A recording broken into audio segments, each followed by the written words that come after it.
মৌচুমী পাৰ্বিন।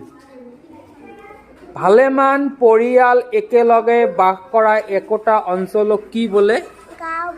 গাঁও বোলে। বঢ়িয়া, বহা। জমেলা। চৰকাৰে পতা গাঁৱৰ মুখিয়াল গৰাকীক কি বোলে?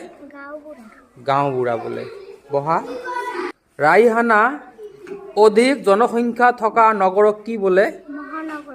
মহানগৰ বোলে। বঢ়িয়া, চিট ডাউন। আয়েশা। মহানগৰৰ মুখিয়াল গৰাকীক কি বোলে? মেয়ৰ বোলে। বঢ়িয়া, বহা। কলম। ৰাজহ চক্ৰৰ বিষয়া গৰাকীক কি বোলে? চক্ৰ বিষয়া বোলে। বঢ়িয়া, বহা। জুলুপা। মহকুমাৰ মুৰব্বী গৰাকীক কি বোলে? মহকুমাধিপতি বোলে। বঢ়িয়া, বহা। মৌচুমী খাতুন। জিলাৰ শাসনৰ মুৰব্বী গৰাকীক কি বোলে?